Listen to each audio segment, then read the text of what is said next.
On continue, donc on est toujours avec les Chamoises pour vous parler de ce championnat. Donc on parlait des cahiers des charges, du cahier des charges pour accéder en fait à cette D2 National 2 qu'il fallait respecter. Sinon on ne peut même pas jouer des interdits. Non. Dès décembre. Il faut que tout soit réglé, il faut être capable de jouer voilà, donc le début des interligues est en février, mars, avril. Ouais.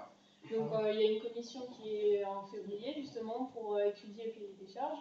Et donc même si tu arrives première en décembre et que le cahier des charges n'est pas respecté, ça sera la deuxième équipe qui finit. Et si on prend ces équipes de féminine honneur qui sont dans votre pool, il y a combien d'équipes qui serait qui peut jouer les interdits? Nous, c'est sûr. Les Soyaux, quoi. Non, Soyaux ne peuvent pas, mais c'est Soyaux. Si la première n'était pas en Val-d'Or, ils pouvaient jouer. Champniers? Non, parce qu'elles n'ont pas d'équipe U15 ou 18. Donc ça veut dire qu'il faut que tu aies une école de foot avec une équipe U15 ou 18. Non, mais il n'y avait que vous. Non, il y a Saint-Onge. Les Portugais sont pas montés. Saint-Onge, pas trois cités, parce que c'est l'équipe. On peut pas monter en un certain niveau. Tu peux pas monter en 17 honneurs si tu as fait 15 honneurs. C'est assez. C'est imbuvable. Donc, c'est imbuvable. Et encore, on ne parle pas de la D2. La D2, c'est un cahier des charges qui est. Il y a 6 ans, c'est total. Voilà, donc si nous on voudrait faire les interligues l'année prochaine, il faudrait respecter ce cahier des charges. Que vous pouvez respecter. Que l'on a. Après, bon, il faut. Écoute, on a 44 filles. Senior. Donc, je prends ta catégorie. Je prends 15-18 seniors, on a 44 filles. Les week-ends en arrivée, parce que j'en prêtais à mon collègue, mais en ce moment, on n'est pas capable de faire des équipes. C'est trop. Il faudrait. Moi, je dis, sur une équipe district et DH, il faut 65 filles. Pour pouvoir, tous les week-ends. Ah oui, t'as des blessures, t'es suspendu. Écoute, moi, je suis pas là, mais je devais être là, mais je suis pas là. C'est comme les garçons. Ça se gère de la même façon. Un petit peu plus paternaliste pour certaines, mais ça se gère pareil. Et pourtant, là, en début d'année, bon, après, c'est l'habitude, après, c'est différent. Mais par contre, les clubs professionnels ne sont pas tenus d'aligner obligatoirement une équipe, une section féminine. Pas encore. C'est dans c'est signé la charte. Marseille l'a fait, je crois. Non, mais les clubs professionnels, oui, alors je ne sais pas à quelle échéance, mais à plus ou moins brève échéance, sont tenus d'avoir une section féminine avec une école de foot féminine.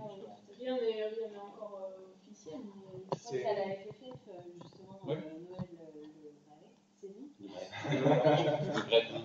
il me semble justement qu'il donne, je crois, 3 ans aux équipes de Ligue 1 d'avoir. De toute façon, s'ils n'imposent pas, ça ne sera pas fait. S'ils n'imposent pas, ça ne sera pas fait, donc autant qu'ils imposent. À mon avis. Et c'est le développement de demain. Si tu crées, je rejoins ce que tu disais tout à l'heure, si tu crées une école de foot féminine, tu as plus de chances de renouveler du senior et tu as plus de chances de pérenniser l'activité footballistique féminine. De toute façon, c'est le point d'honneur de la Fédé et c'est ce qui est. Au niveau de la Ligue du Centre-Ouest, c'est vraiment c'est Vanessa Juge, donc la responsable des féminines au niveau de la Ligue. C'est son cheval de bataille, c'est les écoles de foot. Une ligue prend pas ça tout seul. Une ligue prend pas ça Non, tout seul. mais après, ils mettent, pour l'instant, ils mettent des moyens. Le football féminin, c'est là que la Fédé. C'est pour le développement. Est-ce qu'on arrive à garder la motivation une fois qu'on a joué et fini la première phase? C'est facile. Ça dépend du coach. Quand on est oui, même si on se dit que. Parce qu'on dit qu'on ne peut plus rien.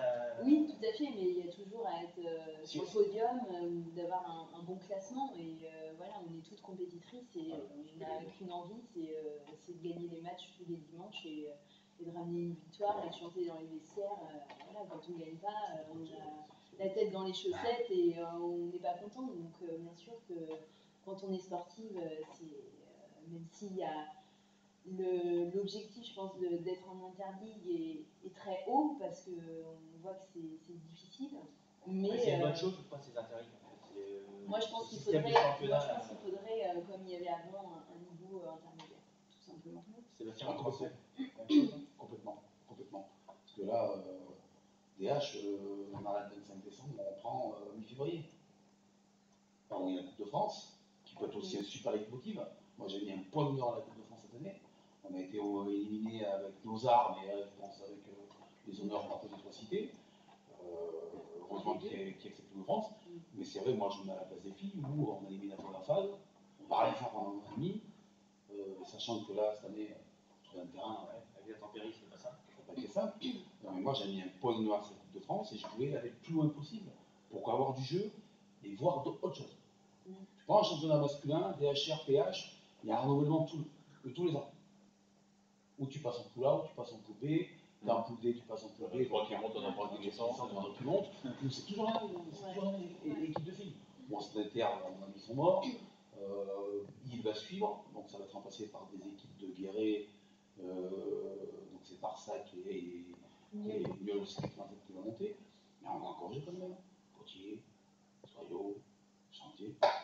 Enfin, de toute façon, Alors, les renforts, en plus, il n'y a pas de secret, ça va prendre du temps pour que ça se développe. On sait que l'avenir, c'est les plus jeunes, et plus il y aura de jeunes, plus il y aura de filles. Alors, est-ce que le problème de parler de faire un pôle, un gros pôle Le sport, ouais, est-ce que c'est pas justement mieux d'avoir, à mon avis, hein, mais d'avoir plusieurs clubs avec plusieurs joueuses, et à un moment donné récupérer les meilleurs pour une équipe faillante du coin, et ça permet d'avoir un championnat avec différentes équipes aussi.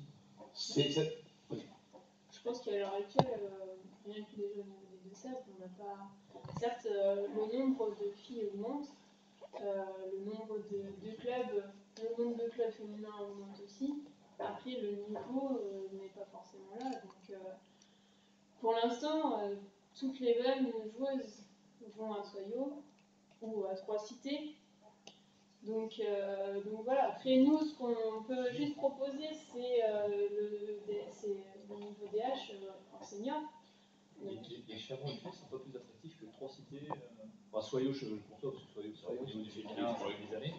Mais Trois-Cités, Oui, c'est historique. Si, moi j'ai toujours connu quand je suis. Ah ouais? Oui, Trois-Cités, tu as une équipe de D2, une équipe DH, tu as une équipe district. Oui, c'est trois équipes Tu as seniors. 3 équipes seniors, plus une équipe 15-18. Ah, Tu as 90 filles. Elles étaient en U13 garçons aussi. Tu as 90 licenciés. C'est pareil. Est-ce que les Deux-Sèvres aujourd'hui, en senior masculin, il y a des fusions jeunes, il y a des fusions dans tous les sens, parce qu'il n'y a plus assez de joueurs pour que chaque club ait sa propre identité, et on le voit partout, hein, en U13, en U15, ou même en senior, parce que j'en fais partie, fusion de 2 clubs de l'année dernière. Est-ce que finalement, en Deux-Sèvres, on est, alors je vais être peut-être méchant ou aller très loin, est-ce qu'on est une terre fertile au football de jeunes et encore plus au football de jeunes féminins? Alors, je ne veux pas être méchant dans mes propos, il ne faut pas interpréter mes propos de cette façon-là. C'est simplement de dire, moi je ne suis pas issu des Deux-Sèvres, j'arrive du nord de la France où il y a des clubs tous les 5 km et des clubs qui avaient un nombre de joueurs tellement impressionnant qu'il y avait 3 équipes dans chaque catégorie. Ici, on ne sent pas forcément un terrain fertile. Alors après, moi, on a évolué ensemble. Aujourd'hui, déjà en garçon, il y a de la baisse de fréquentation. Alors c'est au niveau féminin, donc j'étais en réunion, parce que ça se passe par pôle maintenant, les réunions, donc c'est Deux-Sèvres-Vienne, la semaine dernière, et donc on a pu comparer justement le nombre de licenciés et le nombre de clubs et d'écoles de foot qui se sont créés en Deux-Sèvres avec ceux de la Vienne, et on est largement devant la Vienne. Tant mieux. Donc au niveau, c'est ce que je disais tout à l'heure, c'est que malgré qu'on ait un nombre et que ça se construit petit à petit, rien que chez nous, les Chamois, ça fait que 3 ans. Ça fera la 3e année. Donc ça fait la 3e année. Donc on est en train de vraiment se construire. Vous êtes en train de dire, vous êtes encore Le nord du département, encore assez volonté en fait. Enfin, moi je sais que je suis Non. dans le nord du département. Non, tu as des équipes. Gatineau, c'est une équipe féminine aussi. On a eu Gatifoot, mais c'est très jeune, c'est encore vraiment petit. Enfin, après, je pense que les Deux-Sèvres, ça a été quand même de base un département où c'était plus du foot à 8 féminin. Le foot à 11, c'était pas encore ça. Moi j'ai des filles qui jouent dans le département, qui vont plus aller sur la Vendée, enfin au-dessus. Sur le ski Angers, tout ça, et j'ai des filles qui habitent à Roche, qui jouent là-haut. C'est pareil, c'est un problème de niveau. Ils ont un niveau plus important à leur proposer que nous au Chamois, et puis c'est surtout après. Comme j'ai gardé c'est bien, c'est bien qu'il y ait des arrangés, il y a plus de c'est pareil. C'est intéressant. C'est intéressant De toute façon, d'être à l'oreille du projet. le football féminin est en train de se développer. Donc, Je sais que j'ai des filles qui jouent cette année Non, mais c'est bien. une section en foot, et il y a des filles qui se débrouillent. Mais ne me demande pas de faire un match amical comme t'as des deux. Hein. C'est impossible. Alors, j'ai fait un match de préparation il y a 2 ans avec Thierry en 2015. Ouais. On a tenu une demi-heure. On a explosé physiquement. Bon, il y avait 2 ou 3 17 avec la porte. C'est une question que je suis d'accord, mais techniquement, moi j'ai une fille, techniquement, les meilleurs, c'est les mecs. Honnêtement, vous voyez ce que je veux dire. Je vais les Chamois, ça tient une première vue. Entre une fille bien et une équipe en entier, ça on est d'accord. Je garde une équipe de 17 filles, limite. Une équipe de 17 PH, on va y arriver difficilement. On va faire 3-4 ans. Mais non. Moi, on me pose la question, l'équipe de France féminine, elle fait jouer contre qui? J'en sais rien. Mais le CFA, en gros, c'est pas évident. Physiquement, la CFA, La physique n'est pas la même. non, mais c'est incomparable. C'est même pas, à mon avis, Ça revient à ce que tu disais tout à l'heure, c'est problème de niveau. C'est-à-dire que si toi, tu es au-dessus du lot en DH, tu as combien de concurrents réellement qui te mettent en difficulté sur ta DH? C'est une question que j'avais posée à Annie en fait. Parce que c'est homogène. On trouve ça, c'est-à-dire que si jamais tu as besoin d'être qu'à 80% toute l'année pour battre tes équipes classiques et pour finir 4 ou 5e, le jour où tu as besoin d'être à 120%, est-ce que tu es capable de y aller? Aujourd'hui, ouais. Avec le groupe que j'ai, je pense que oui. Ouais. Mais c'est uniquement une histoire de volonté. D'accord. Non, mais parce que ça rejoint parce que comme tu disais, on ne peut pas comparer les deux championnats. Enfin, je pense qu'on ne peut pas comparer le football féminin et le football masculin en termes de niveau. Mais par contre, je pense qu'en qualité technique, il y a autant de raisons. Enfin, je ne connais pas le football féminin, mais je pense qu'il y a autant de raisons. Je reprends mon groupe aujourd'hui, que j'ai aujourd'hui, il me manque 2 ou 3 parce qu'il y a des blessés à droite et à gauche. J'ai rien contre mon entrée, hein. Je respecte, il n'y a pas de souci. Mais techniquement, on est 10 fois meilleur qu'elle. Sauf que, on nous rentre dans la gueule. Et on va rester poli par rapport à la caméra. On nous rentre dedans. Et nous, on est un petit peu jeunes. On a joué contre Soyeux cette année où on doit mener 5 ans à la mi-temps. On perd 3-1 parce que physiquement, nous sommes rentrés dedans. Et moi, j'ai des filles qui sont pas prêtes. Donc vous êtes dans une phase de construction. Complètement. Ah non, mais en même temps, tu as 10 ans de moyenne d'âge. Non, mais 10 ans de moyenne d'âge. Si tu avais 23 ans de moyenne d'âge, déjà, c'est quelqu'un qui a fait de la DH pendant 4 ans. C'est pas le même niveau. Je suis sûr que dans 2 ans, c'est un groupe qui est constant. Je suis sûr que Et Annie, justement, là, ce niveau-là, de toutes ces équipes, on cite Natré à l'instant, mais est homogène, ou alors on sort vraiment, on enlève Soyaux et Champigny, mais toutes les équipes peuvent battre tout le monde. Non, Champigny, c'est pas je mettais ça. Non, mais il y a des équipes voilà, qui sont où c'est homogène, où on sent que nous, on peut faire la différence, qu'on peut gagner, ou plutôt dans le haut tableau. Après, plus en fin de tableau, on sait que par exemple, voilà, aujourd'hui, on voit qu'elles sont en bas de classement et que c'est plus facile je dirais, de vaincre cette équipe-là. Mais après, en haut tableau, c'est... Terme qui a fait les frais de Soyaux. Oui, mais j'ai découvert, j'avais jamais vu jouer Soyaux. L'année de Soyaux ne jouait pas. Ça allait vite. Mais l'année de Soyaux ne jouait pas. D'accord. Moi, par habitude, Soyaux, je pose une réserve. D'accord. Par habitude. Je la confirme ou je la confirme pas, mais je pose une réserve. Poitiers, pareil, je pose une réserve. Parce qu'ils nous vont parfois où on a des que gentils, là c'est fini. Parce que comme les filles s'aiment pas en plus. Et globalement, ça par contre, c'est vrai que c'est. On parle des fois des batailles de plus entre les mecs. Les filles, les filles du Nord, quand c'est pour ça qu'ils se filles du Nord, machin, on sent vraiment une rivalité et une animosité. Une animosité qui est. Alors, je sais pas d'où ça vient. Mais ça, on le sent, je sais pas. Donc, on a fait futsal il y a 2 semaines, le 1er mai, les finales de futsal, où on a gagné le championnat. La semaine dernière, on était à la journée féminine, on a gagné la journée féminine, c'était un tournoi. Mais c'est à chaque fois enfin je sais pas si c'est anti-chamois, je sais rien, mais à chaque fois on se fait huer et c'est vrai que ça devient pénible à la fin. Donc, pourtant on vient même pas pour gagner, on vient justement pour promouvoir. Voilà, et puis même parce que nous ça nous fait plaisir aussi de passer une journée ensemble. Et c'est vraiment pour se donner. Vous faites vraiment huer? Ah bah oui, on se fait huer, Et enfin, c'est malheureux, on prend à peine le plaisir de gagner parce que derrière, de toute façon, voilà. Après, on joue pour nous, on joue pour l'image du club aussi parce qu'on représente aussi le club et qu'on a le même maillot que les garçons. Et c'est vrai que. Sentiment d'infériorité peut-être des équipes adverses, des équipes du coin. Ouais. Ça rien, hein, ça peut être la jalouserie de. Faudrait leur poser la question. La jalouserie de.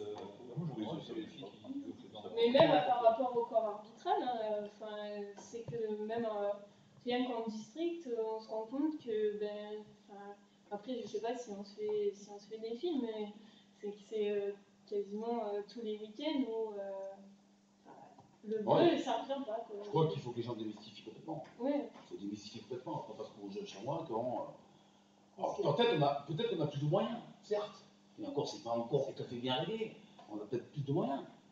Si les gens, il faut démystifier complètement, il faut arrêter. C'est comme quand tu étais jeune, tu jouais, pareil. Tu étais au chamois.